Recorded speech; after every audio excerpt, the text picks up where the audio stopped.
Welcome to the labeled reading session. What are we going to cover today? Where do you shop? What are food labels and why do you need to read them?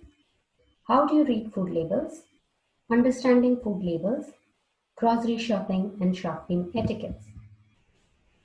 Where do we get food from? Why is it important to understand where you get your food from? Because it helps you estimate whether you're getting more of processed foods or more of the fresh foods. And if you do get processed foods, do you always read food labels before purchasing a packaged product? That will help us thinking why label reading is very important. So what is food label? Food labels are found on packaged foods to help you make informed food choices, and they provide the following information: nutrition and health claims, ingredient list, nutrition facts table. And what are nutrient and health claims? Some packaged foods may have nutrition and health claims, and these claims must meet the standards of Health Canada. A healthy diet rich in a variety of vegetables and fruits may help reduce the risk of some types of cancer. This is an example of a health claim. A nutrition claim can go something like low sodium, low fat, as some examples. What is the ingredient list? It is the list of ingredients listed in food by weight. This begins with the ingredient that weighs the most to the ingredient that weighs the least. Now let's look at sugar. What is sugar? Sugar is added to foods and are not ideal as they are easily absorbed.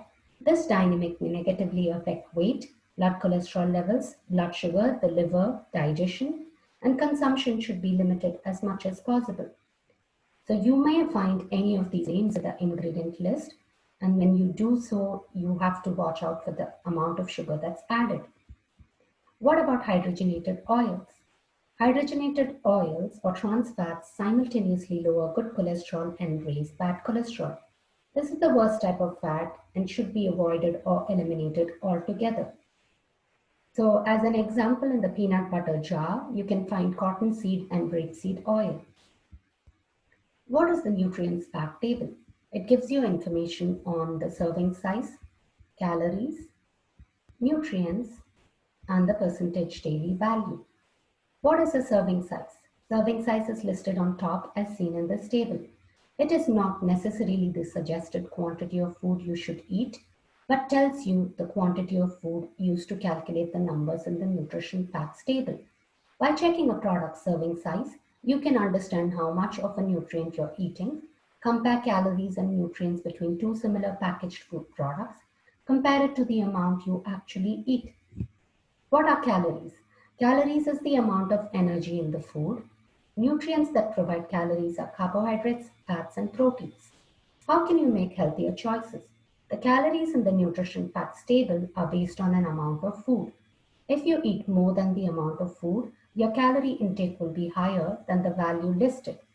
If you eat less than the amount of food, your calorie intake will be lower than the value listed. What are nutrients listed in the label? There are 13 mandatory ingredients that has to be listed on the label, and these would be fat, as in saturated fat, trans fat, cholesterol, sodium, protein, carbohydrates, as in fiber, sugar, vitamin A, vitamin C, calcium, and iron. Optional nutrients may also be seen in some of the labels. What is the percentage daily value? The percentage daily value is found on the right-hand side of the nutrition facts table, and it is a guide to help you make informed choices. It shows you if the serving size is a little or a lot. Example, 5% daily value or less is a little. 15% daily value or more is a lot. How to use the percentage daily value? You can use the percentage daily value to compare two different food products.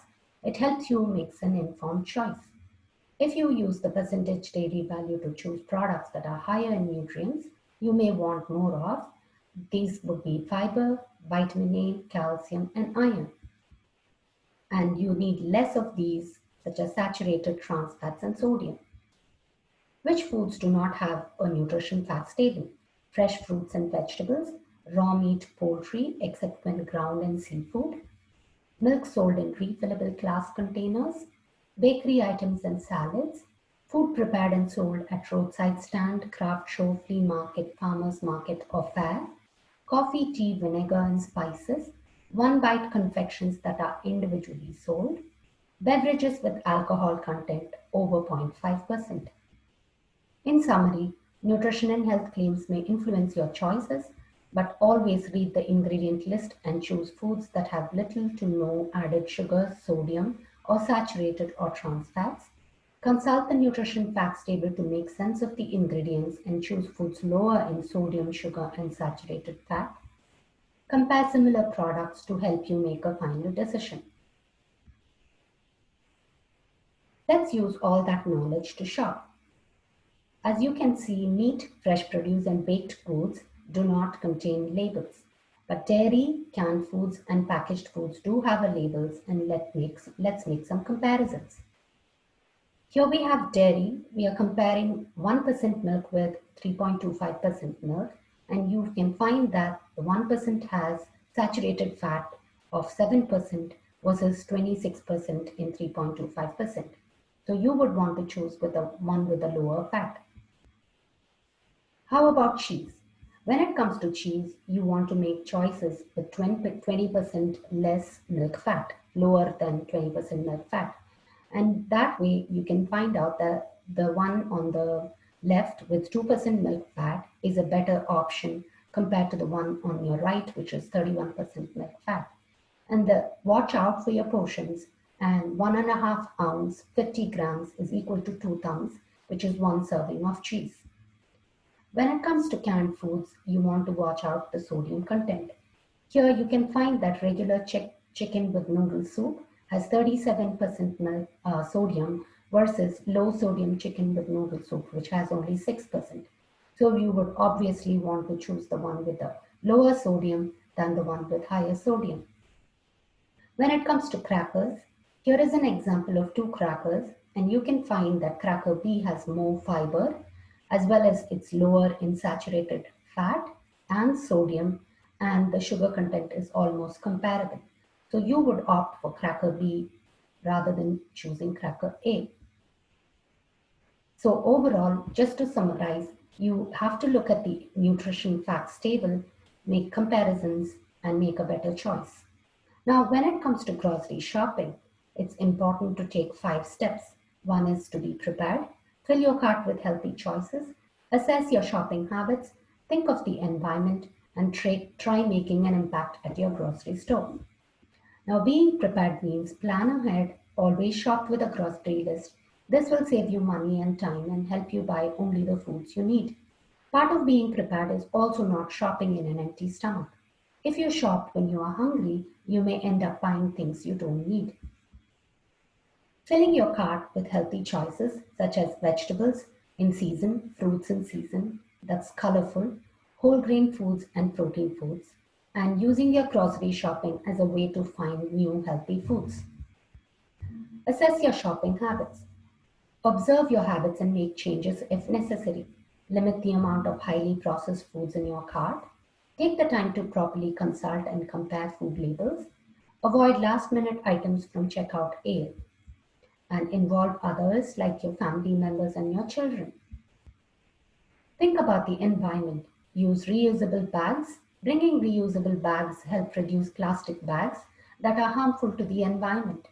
Choose products with less packaging. A lot of food packages end up in the garbage. Buying food from the bulk section helps reduce the amount of packaging used.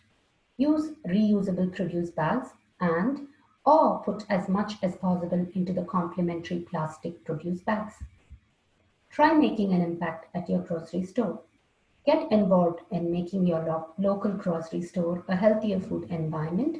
Encourage your grocery store to promote healthy food choices instead of processed foods.